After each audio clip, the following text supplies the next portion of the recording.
aqui para gravar mais um vídeo para vocês, só que dessa vez a gente tem um convidado especial, que é o Lucas. Ele foi meu veterano no curso e ele já está formado agora, está no mestrado, e ele vai falar um pouco sobre a pesquisa dele, sobre uma temática que vocês queriam, né? Que é sobre música no período ditatorial. Sim, vamos lá, né? Como a Lia já disse, meu nome é Lucas Maximinho, sou bacharel em História aqui pela Universidade Federal do Amapá, pela Unifap, e atualmente estou cursando mestrado também aqui na Unifap, né? No mestrado em História. Só que hoje já é um pouco diferente, mas na graduação, né, no bacharelado, eu estudei o que seria os primeiros indícios, né, o início de uma espécie de rock and roll macapaense, já ali entre 1980 até 1985, que é o que a gente chama de, para alguns historiadores, como o Marcos Napolitano, a gente vai chamar de anos finais da ditadura militar. Diferente, por exemplo, eu poderia citar um outro autor, que é o Daniel Arão Reis, perdão. Ele já vai defender que a ditadura ela se encerra em 1979 com um processo que alguns historiadores vão chamar de abertura democrática ou democratização. Mas indo mais lá atrás, quando a ditadura se instala em 64, parafraseando até o professor Dorival aqui da casa, a gente diz que o golpe ele é uma mentira, porque ele se instalou no dia 1º de abril. Ele é do dia 31 para o dia 1º, tanto que dia 1º comemorar no sentido de dividir a memória, o golpe. Não comemorar, isso até é um pouco de semântica, né, de língua portuguesa, não no sentido de, foi uma coisa boa, não. Mas no sentido de a gente ter essa recordação e fazer um trabalho para que isso não se repita. Mas como eu dizia, em 64, quando os militares se instalam no poder, eles têm o que a gente chama, né, de ditadura civil-militar, hoje chama de ditadura civil-militar empresarial, porque existiu um apoio de uma determinada camada da população, sobretudo pessoas com uma renda considerada classe média alta, e o apoio de grandes grupos empresariais, que eu não vou citar aqui por questões éticas. Mas qual que é a grande questão pra gente? Assim, não é exatamente quando começou como terminou. Para a história, eu diria que os processos são muito mais interessantes do que as datas. A gente quer saber bem o que aconteceu. Mas chegando aqui no Amapá, para fechar essa primeira parte de contexto, o Amapá, de fato, ele passa a existir em 44, como território federal, que é o que a gente chama de território federal do Amapá, que vai durar até 1988, com a homologação da Constituição Federal de 88, que é ainda a carta maior que a gente utiliza e vai atualizando através de emendas constitucionais. Qual que é a questão? O Amapá, por ser um território federal, ele teve durante muito tempo uma dificuldade de autonomia política, no sentido de as decisões elas vinham de cima para baixo. Então, por exemplo, o Janari Gentil Nunes, que governou o Amapá, quando ele chega a mando de alguém, ele chega a mando de Brasília. E ele se instala aqui e não tem essa autonomia no sentido de as pessoas elas não têm eleições diretas, menos ainda em relação aos outros estados da federação. Acho que para começar é muito disso. E quando a ditadura se instala aqui, existe um imaginário popular, vamos colocar assim, na mente das pessoas hoje, porque ditadura ainda é um assunto muito atual. Ela acabou, para alguns historiadores acabou em 79, para outros em 85 e para outros até mesmo em 88 com a Constituição. Mas a grande questão é que existe um saudosismo, vou colocar nesses termos, uma memória até afetiva de determinados públicos desse período. Não é incomum a gente ouvir pessoas, principalmente acima de 50 anos, dizerem que bom era no tempo da ditadura. Mas para fechar, o que eu quero dizer com isso? Que aqui no Amapá, quando a ditadura se instalou, as pessoas elas já estavam num modelo político onde elas não tinham essa autonomia de decisão, onde não tinha esse caráter questionatório. O próprio Partido Comunista vai demorar muitos anos para se instalar aqui. O que a gente vai ter aqui, a partir de 64, é o sindicalismo muito forte, os sindicatos contra os militares, o que vai levar de frente a esse mito que, como eu citei antes também, o próprio Marcos Napolitano chama do mito da ditabranda, de que não era bem assim, de que não foi tão violento. E na verdade não, tem um caso, não, vários casos eu poderia citar, por exemplo o caso do Periquito, que é presidente do Sindicato dos Estivadores aqui no território federal do Amapá. Vou colocar em Amapá que é mais fácil, no Amapá, que foi preso, que sofreu violência da ditadura. Então, por mais que exista essa memória da ditabranda, de que no Amapá não teve isso, de que teve nos grandes centros urbanos, né, ali no Sudeste, em São Paulo, Rio de Janeiro, Brasília, essa tríplice do Sudeste, de que lá as coisas foram de fato mais violentas, a questão não é essa. Eu entendo que a questão é que, como outros também poderiam colocar, a questão não é se morreu 1 milhão de pessoas ou se morreu uma, a questão é que morreram pessoas. E essas pessoas foram presas, essas pessoas foram torturadas, e é um assunto delicado para quem sobreviveu a esse período, para quem foi torturado. A gente tem uma ex-presidente da República que foi torturada, que foi presa e torturada aos 21 anos de idade, porque ali ela se colocava contra. Sim, na aula que a gente fez com eles, inclusive, a gente explicou que o fato do território ter esse regime político, que já era um regime político mais controlador e tudo mais, faz com que as pessoas elas demorem a entender essa chegada da ditadura aqui, né? Então a gente explicou isso na aula para eles, de que existe esse saudosismo, essas questões, de que identificam esse período como um período que foi tranquilo, e aí identificam como uma ditabranda e tudo mais.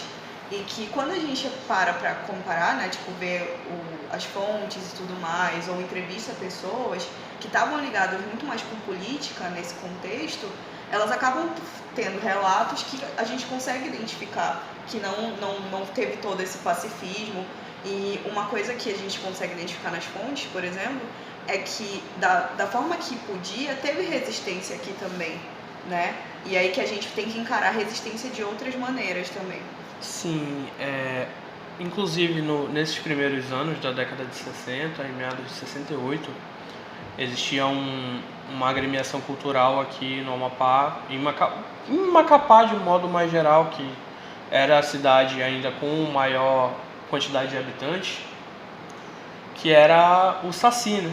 Que era uma agremiação cultural, que era presidida pelo Carlos Nilson, que hoje é membro da Academia Amapáense de Letras, e que eles foram presos por causa de uma péssima camisa vermelha.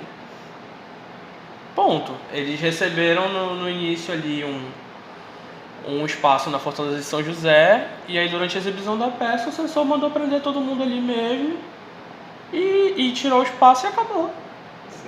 Então, ao contrário do que se pensa, ao mesmo tempo que não era uma coisa...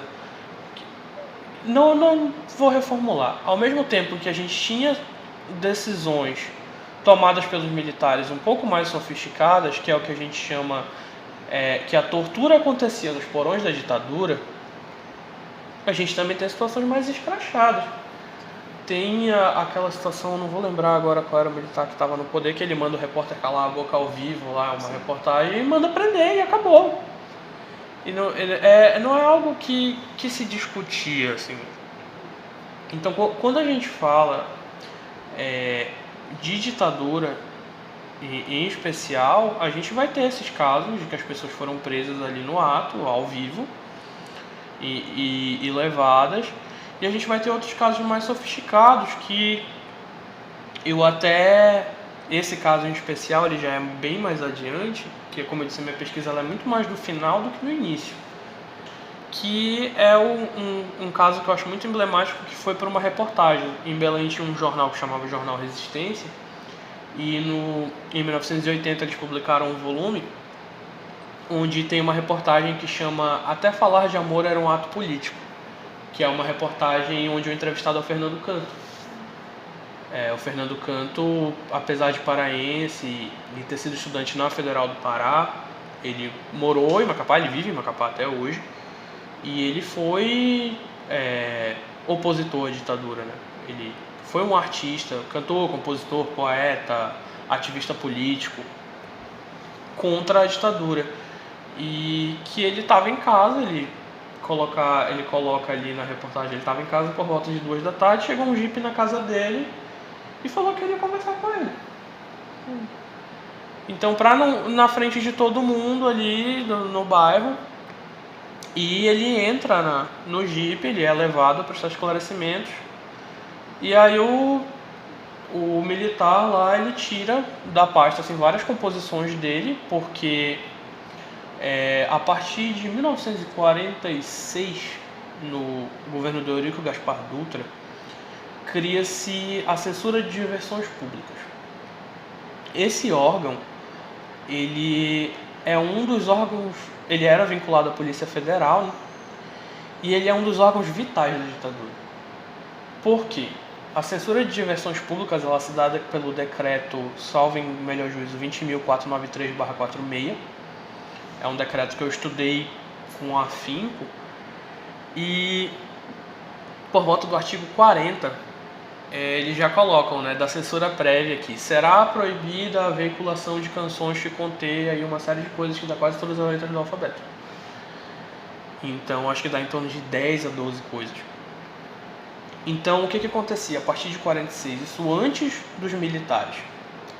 Você, artista de qualquer gênero musical que seja, ou cineasta, ou dramaturgo, o que quer que você quisesse fazer a nível de Brasil, você encaminhar um ofício para, durante um período que chama Setor de Censura de Diversões Públicas, ou Serviço de Censura de Diversões Públicas, e depois vai chamar Divisão de Censura de Diversões Públicas.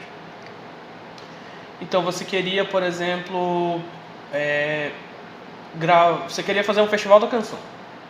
Você ia encaminhar um ofício para censura de diversões públicas, contendo dados como são ofícios riquíssimos, inclusive nomes, filiação parental, endereço, idade, profissão, de todos os artistas que iam se apresentar. Você ia encaminhar todas as composições que iam ser executadas ali, e você ia requerer para censura a execução pública, que podia ser no Festival da Canção, podia ser num programa de TV, podia ser num cinema, podia ser em praticamente qualquer lugar.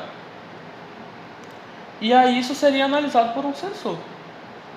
Feita a análise, eles poderiam colocar lá, liberado sem restrição, ou então voltava, dizer, olha, isso aqui você não pode falar. Isso aqui você não pode falar porque no decreto tal, artigo tal, parágrafo tal, isso aqui você não pode fazer.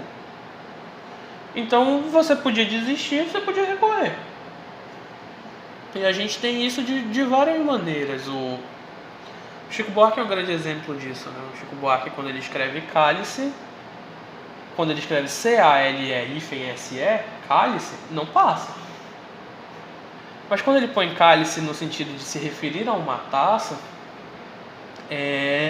passa. Só que qual que é a jogada aí? Pode ser tanto uma questão gramatical, mas é uma questão de pronúncia. Como se eu analisei canções, então ele fala do cálice, ele fala de como beber essa bebida amarga, e ele utiliza de metáforas ali para se referir a várias questões. Mas a grande sacada é essa. A letra ela dizia uma coisa, mas as pronúncias, a forma da gravação, ela deixava muito nas entrelinhas. Tanto que depois, quando ele se torna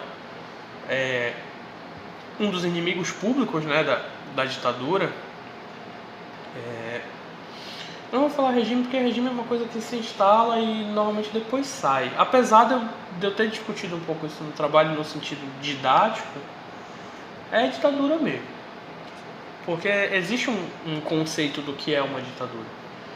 Então quando ele vai, né, como Jorginho da Adelaide, ele usa um pseudônimo, passa. Quando ele escreve Jorge Maravilha, também passa. Jorge Maravilha ele fez para a filha de um general, porque ela gostava muito dele, ela era uma grande apreciadora do trabalho dele contra Chico Buarque, e ele fala, você não gosta de mim, mas a sua filha gosta. Então é um cara assim que hoje tem ainda é um grande nome da música brasileira e que soube ali passar pelas entrelinhas, mas isso gera uma série de dúvidas, porque a gente também não pode presumir de que esses militares que trabalhavam na censura eram tão ingênuos assim. Às vezes passavam porque o cara queria deixar passar. Passava dependendo do período, né? Porque a gente tem 64 e até 67, que é quando os militares se instalando. Aí a gente já vai ter 68 a 72, que são os anos de chumbo. Que tem o AI-5, que tem os atos institucionais até chegar no 5, que foi o mais violento deles, que é a cassação de partidos, cassação de mandatos, exílio, tortura. E aí vai até 72. Ali, aí 72 já começa a dar uma amenizada. E em 79 a gente tem a anistia, né? A gente tem a anistia porque não é fazendo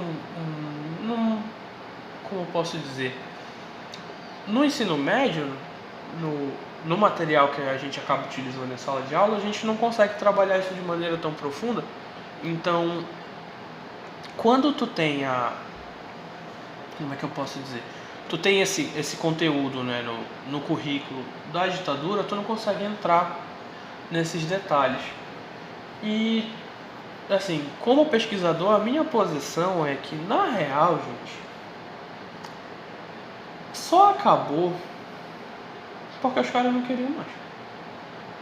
Porque se tu fizer uma análise comparativa com os processos de transição brasileiros, tu vai pegar, por exemplo, a proclamação da República. Os militares deram um golpe na monarquia. Ok, instalou-se um período republicano no país, que vai até ali o Vargas, quando ele coloca o Estado Novo. O Vargas também, para muitos, é considerado um ditador. Ele se instala, sai, volta, comete suicídio. Então, e os militares se instalam. Então, assim, como a minha posição como pesquisador é que no Brasil, o povo, infelizmente, ele foi um ator de vários desses processos, mas do ponto de vista da tomada de decisão, o povo nunca se fez presente. O povo, eu me refiro à classe trabalhadora, às pessoas menos favorecidas, às minorias sociais, porque quando a gente fala de minoria, a gente não está falando de número.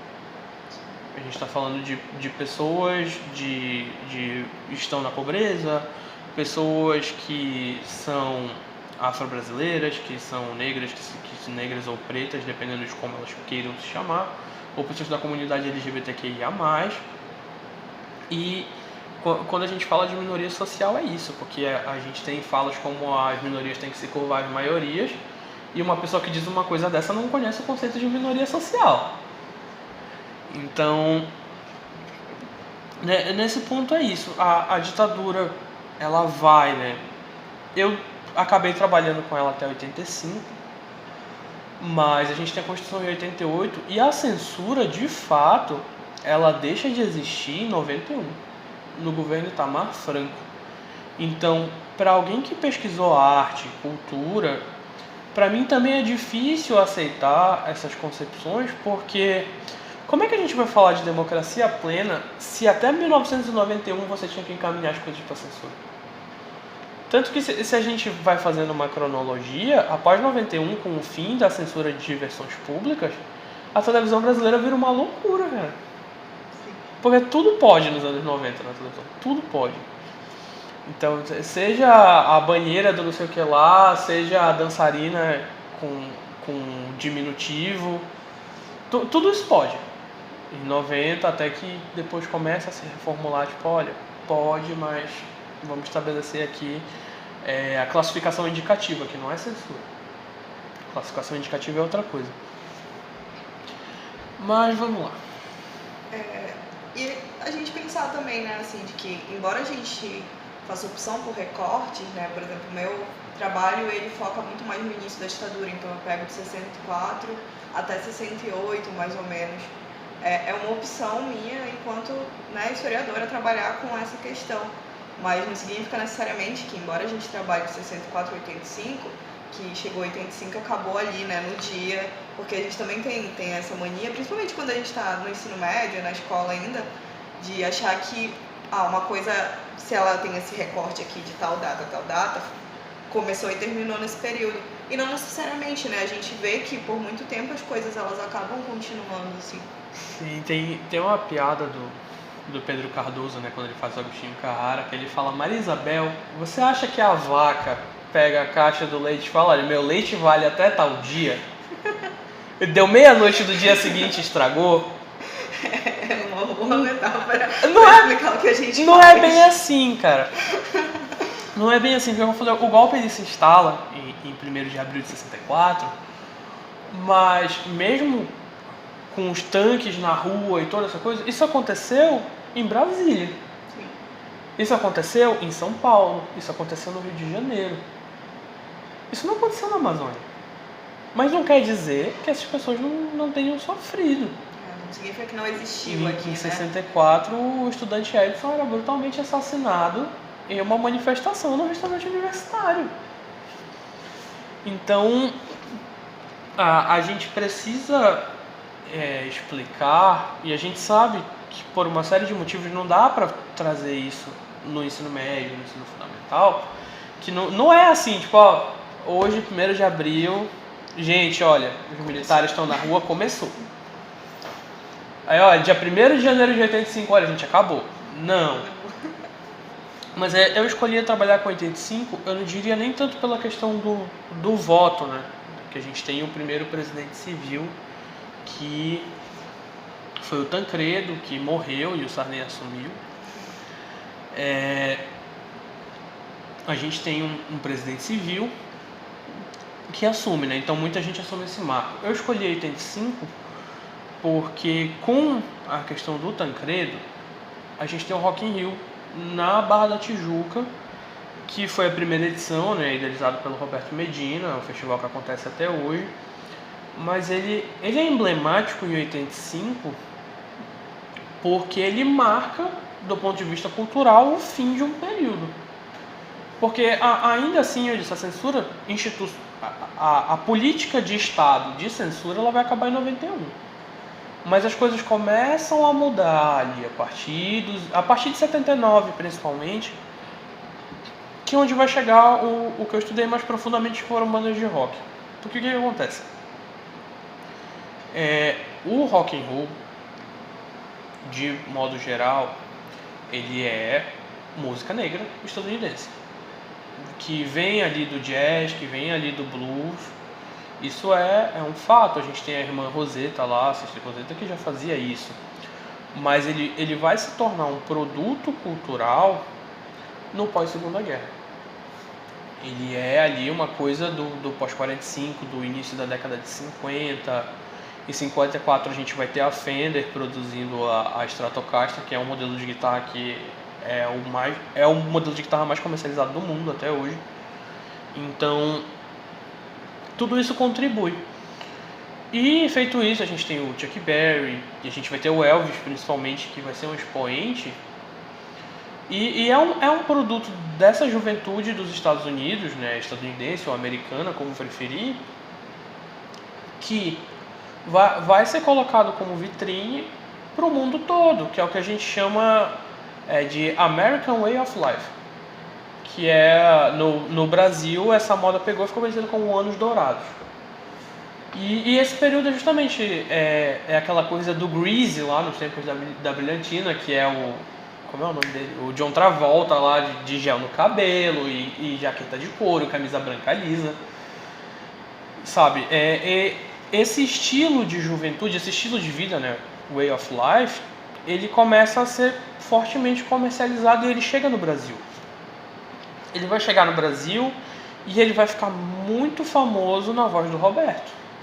Na voz do Roberto Carlos, que em certa medida foi condecorado pelos militares, mas o Roberto ele é uma personalidade confusa, porque ele foi condecorado, isso é um fato, mas ele também circulava entre os artistas que eram oposição ao regime.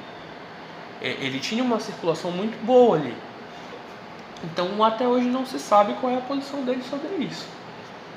A gente vai ter o Erasmo também, que vem junto do Roberto. A gente vai ter, principalmente eles dois, a Vanderleia, porque eles três vão ter um programa de TV na Record, que era o programa Jovem Guarda, onde eles se apresentavam aos sábados e vinha desse movimento do Iê Iê Iê dos anos 60, que os Beatles estavam fazendo. A Beatlemania era uma coisa que abraçava o mundo inteiro.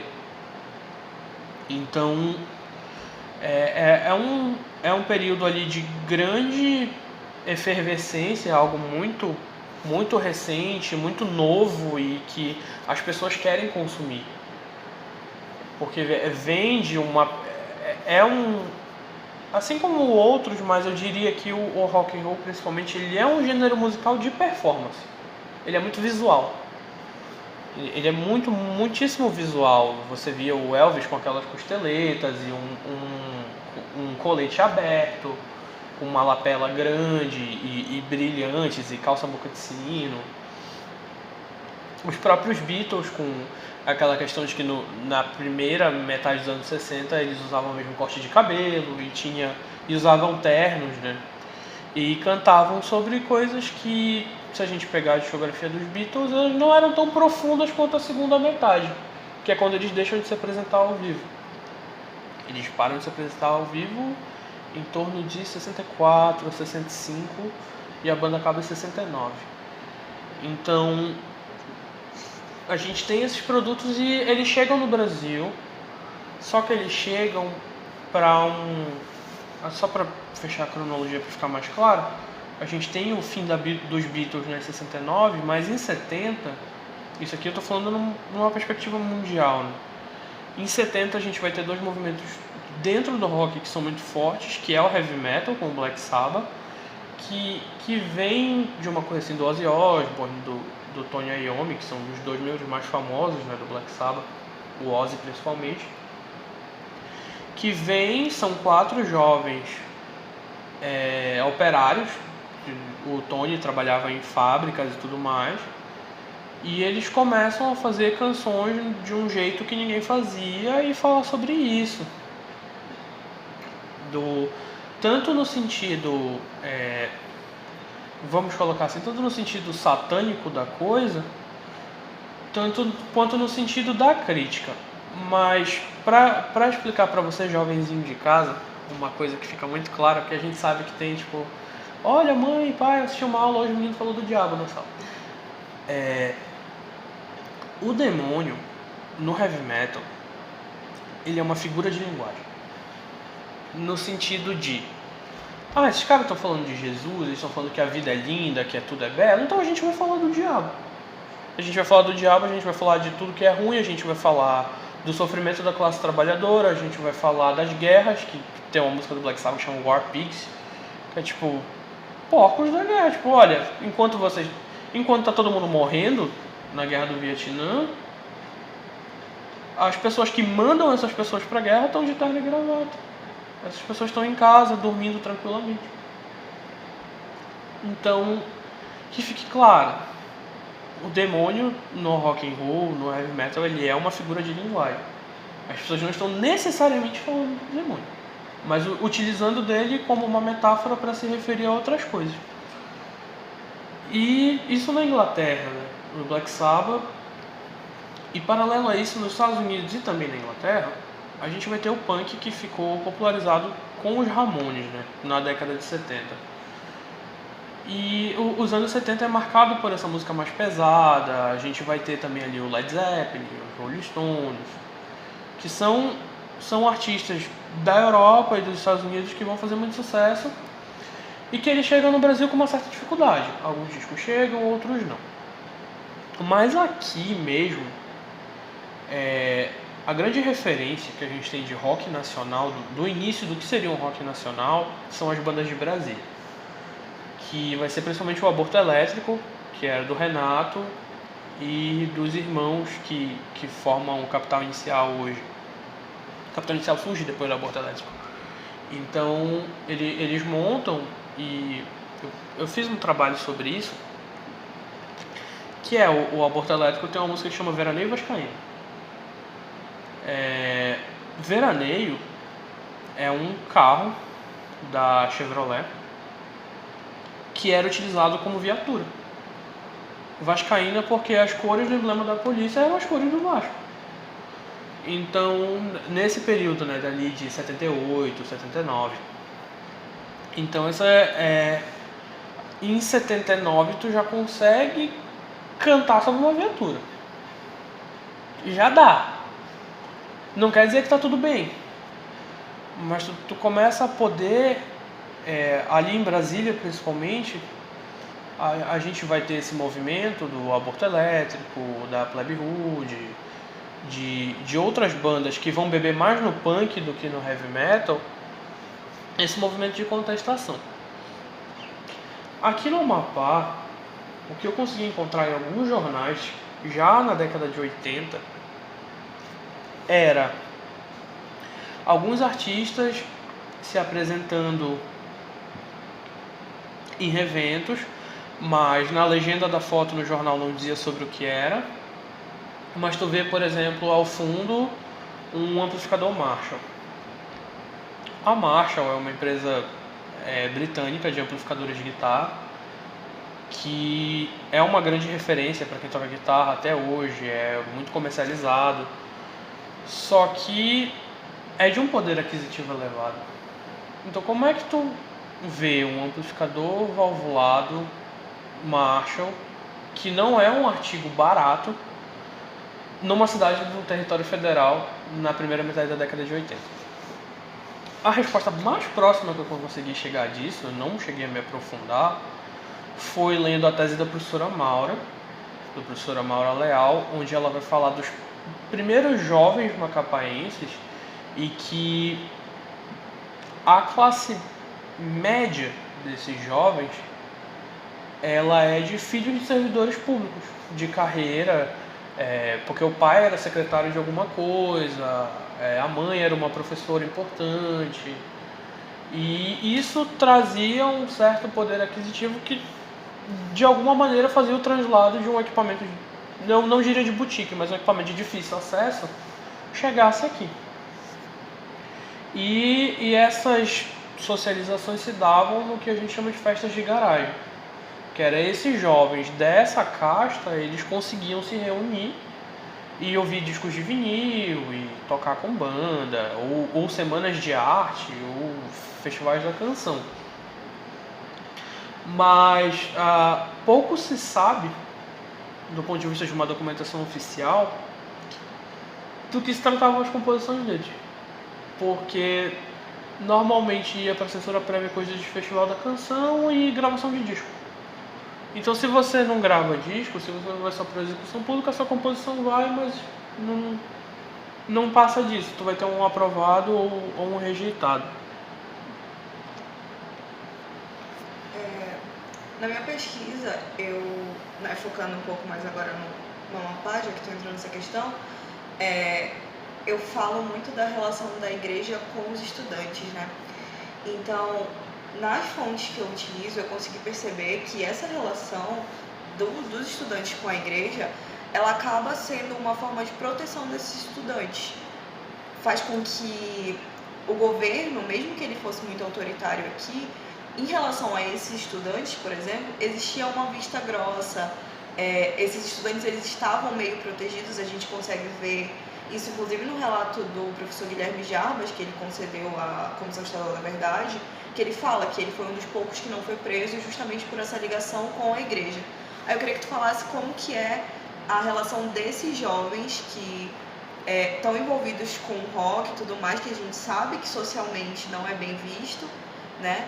E como que isso dava, né? Se eles possuíam essa ligação com a igreja, ou se o fato deles não possuírem fazia com que eles tivessem um pouco mais de atenção por parte do governo. Vamos lá. Pegando num gancho nacional primeiro, no Brasil, especialmente no começo do movimento das bandas de Brasília, esses jovens, eles eram filhos de professores universitários da Universidade de Brasília, eles eram filhos de diplomatas. Então eles estavam num lugar social acima da média. Tanto que é comum, se você procurar entrevista, eu sempre esqueço o nome dos irmãos que fizeram aborto elétrico e são no Capital Inicial. Eles falam que eles moraram no exterior, porque o pai estava trabalhando como diplomata na Inglaterra. Então a família ia acompanhar o pai, porque o pai provia a casa, então eles tinham que ir junto. E aí lá teve o contato com o rock, e aí lá comprou uma bateria, lá comprou uma guitarra e depois trouxe para o Brasil. Ou filhos de professores universitários, tipo, um exemplo disso é o Supla. O Eduardo Suplicy, o pai dele hoje é parlamentar, né? Mas o pai dele é professor universitário. Então, tanto o pai quanto a mãe, né? Os pais são um casal de professores universitários. Hoje são parlamentares. Então ele fala, eu viajei para o exterior as primeiras vezes para acompanhar os meus pais se qualificando. Porque meu pai foi fazer doutorado, porque minha mãe foi fazer doutorado. Então, lá eu tinha acesso e quando eu voltava para o Brasil, por eu ser filho de professores universitários, eu não precisava passar por isso. Então a gente precisa entender que no caso do rock and roll, ele é um produto inicialmente, por mais que no exterior, na Europa, nos Estados Unidos, as letras, as canções e os membros das bandas sejam do que a gente pode chamar de classe média baixa ou de trabalhadores operários, braçais ou não, mas dentro disso que a gente entende como classe trabalhadora, no Brasil não. No Brasil eles são filhos de diplomatas, inicialmente, né? Não todos, claro. São filhos de diplomatas, são filhos de professores universitários, então eles estão ali protegidos por uma elite intelectual. Então, desde então, a gente tem essa cultura da carteirada. Você sabe o que você está falando? Você sabe quem é meu pai? Então, a gente tem muito disso. Se você pegar alguns desses filmes biográficos, óbvio que tu não tem que levar o pé da letra do que acontece ali, como o filme lá sobre o Renato, sobre o Cazuza. Ou, por exemplo, o Cazuza, o pai dele era presidente da Som Livre, era presidente de gravadora. Então, você vai ver que o Cazuza, ele não trabalhava, ele não estudava, ele era um vivan, ele era alguém que fazia aula de circo, que se dedicava à poesia, que se dedicava às artes, que ele tem uma cena no filme dele, né, um filme bom pra caramba, que ele vai preso. E 2 horas depois ele sai da cadeia. Ele e os amigos. E pronto. Por quê? Porque o pai dele é alguém socialmente importante. Então a gente vai ter essa questão no rock brasileiro, inicialmente, é muito disso. Eles podiam até não ter uma relação com a igreja, porque para você que não sabe, a igreja era coisa de comunista na ditadura. A gente tinha as comunidades eclesiais de base, era coisa de comunista. Padre comunista. Brincadeira, tá? Mas que muito da teologia da libertação. A gente vai ter também, paralelo a isso, a renovação carismática, que são movimentos importantes, mas as juventudes de movimentos da igreja, elas têm essa proteção clerical, né?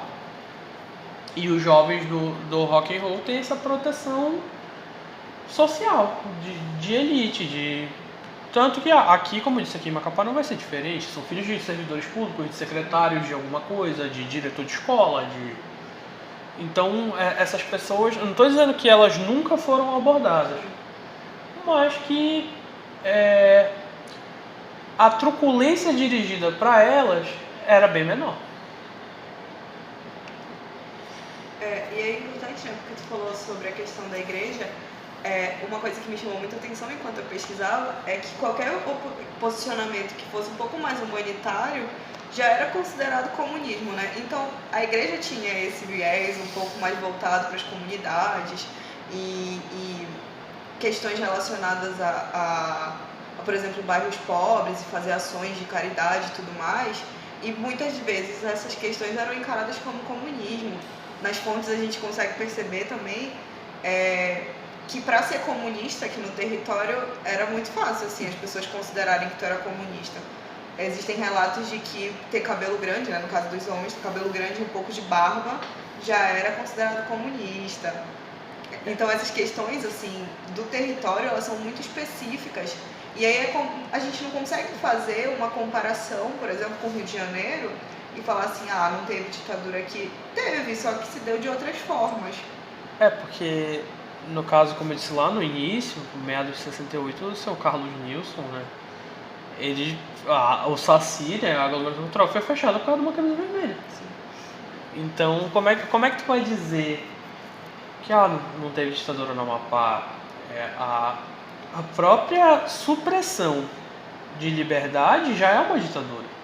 A partir do momento que você não pode se expressar, que você não pode se opor a uma determinada posição do Executivo Federal, isso já é uma espécie de censura. Então, como eu disse, a ditadura é um tema muito atual, só que a gente fala de ditadura militar. A gente poderia trazer isso para o tempo presente tranquilamente e dizer que a gente tem outros tipos de ditadura.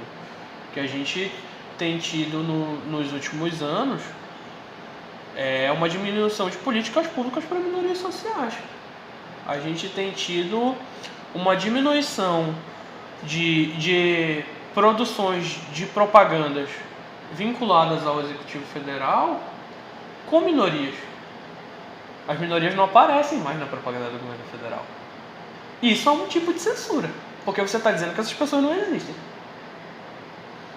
Então, no fim das contas, a questão, voltando, né, para o objeto da pesquisa da música, é que música no Brasil em especial, não só rock, aqui trazendo desde, você pode pegar, principalmente ali depois de 45, que a gente vai ter um movimento grande da bossa nova e tudo mais. Essas pessoas que estão envolvidas com arte no Brasil a partir dos anos 50, elas são pessoas que dispunham de um determinado capital financeiro e capital simbólico, social, porque circulavam em elites intelectuais, em professores universitários, seja na bossa nova, seja no rock, seja na tropicália, que circulavam.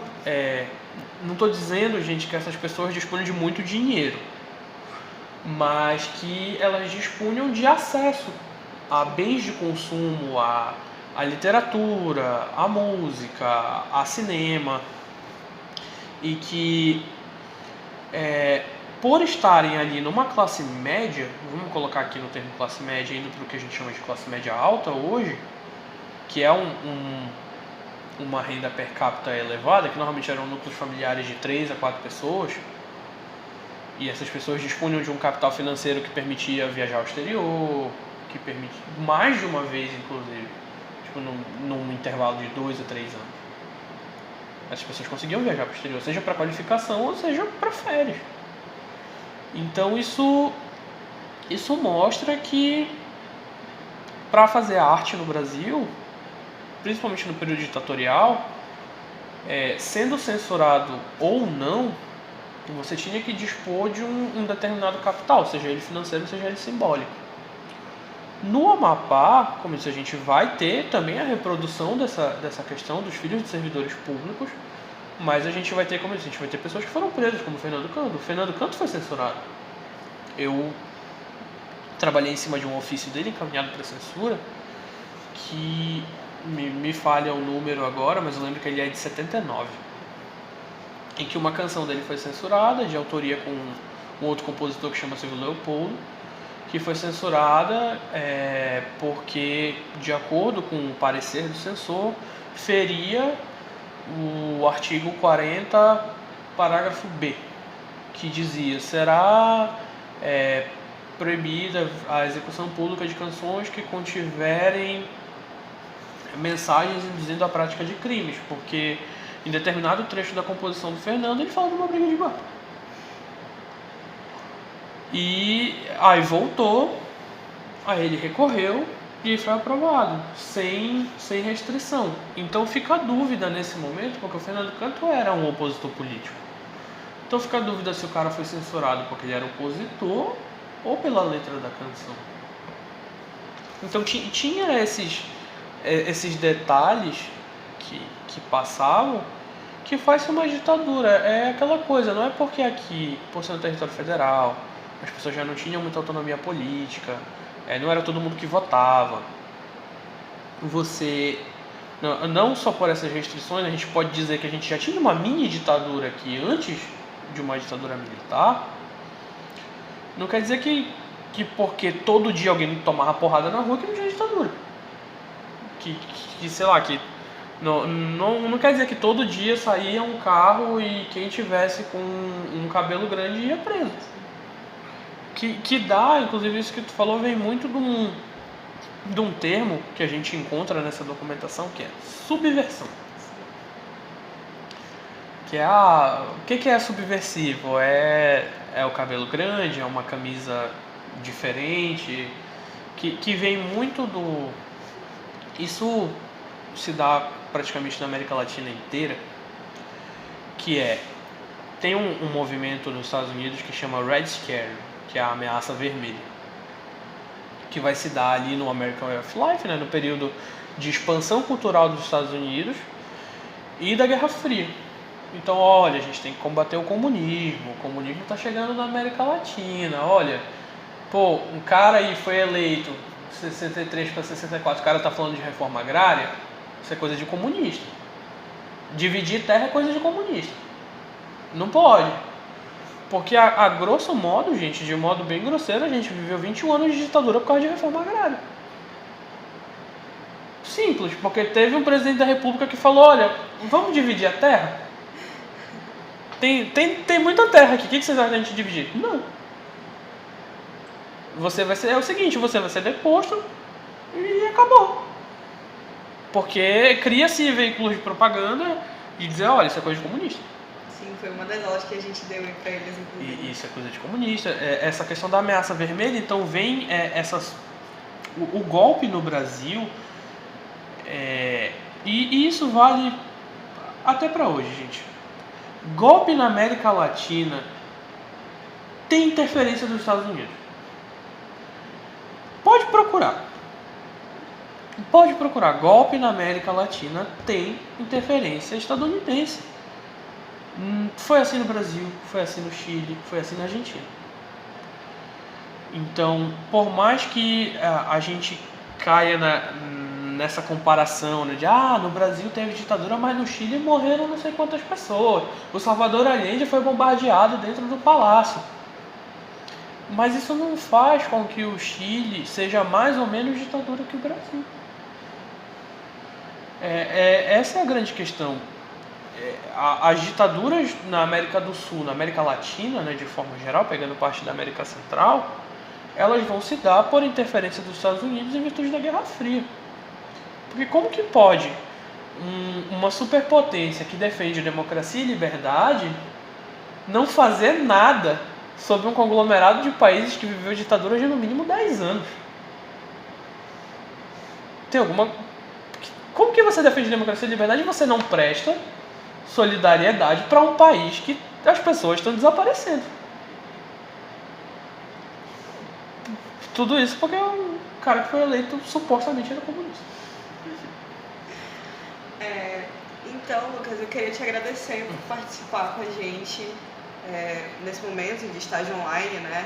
A gente tem que ficar gravando os vídeos e tudo mais, por trazer essa temática, né? Que é pouco explorada, inclusive, principalmente aqui no Amapá. A gente tem poucos trabalhos sobre essa questão.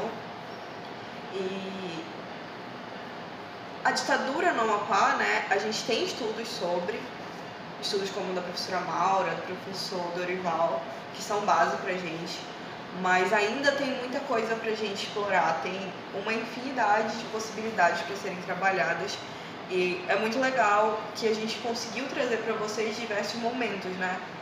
O meu trabalho, que vem nesse viés que é mais início da ditadura, o da Carla, que pega o da metade, assim, e o do Lucas, que já vem com esse final, e que também comentou um pouco sobre como que, mesmo com o fim, né, como a gente estabelece, enquanto historiadores, que é 85 ali, ainda continua uma censura até 91 e tudo mais. E aí eu queria que tu fizesse considerações finais e tal. Porque como diz o Paulo, só para fechar esse parênteses, na primeira metade da década de 80, ainda que no tempo presente seja uma banda controversa, o Traje a Rigor foi censurado em 83.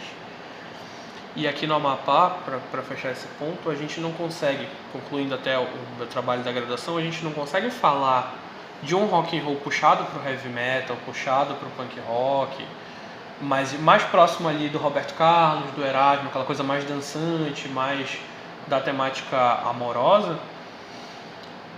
A minha teoria sobre isso é que essa distância geográfica, por ser um território federal, as coisas não chegavam tão fácil. Quem tinha acesso era um grupo limitadíssimo de pessoas, porque em 82, em Belém do Pará, a gente vai ter o Stress, que é uma das primeiras bandas de heavy metal da América Latina, se não a primeira, a gravar um vinil.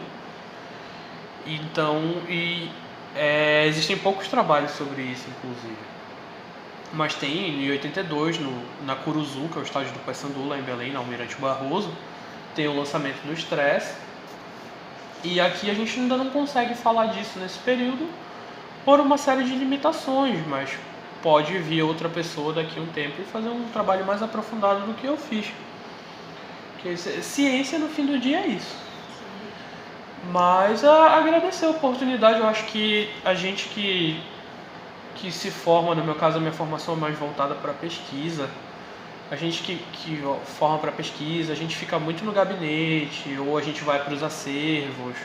No meu caso agora eu tive a oportunidade de estar cursando um mestrado, a gente fica tanto no campo que a gente acaba não conversando com quem está na escola, a gente fica conversando muito entre a gente aqui na universidade, na academia, e acaba não falando com quem vai receber isso de alguma forma depois. Então eu acho que eu que agradeço, né, cara, apesar de que não querendo ser desumilde, mas por ser um curso de história jovem, vamos colocar assim, não tinha outro trabalho para chamar outra pessoa. Mas é isso, obrigado, gente. Obrigada, Lucas. Obrigada, gente. Tchau, tchau.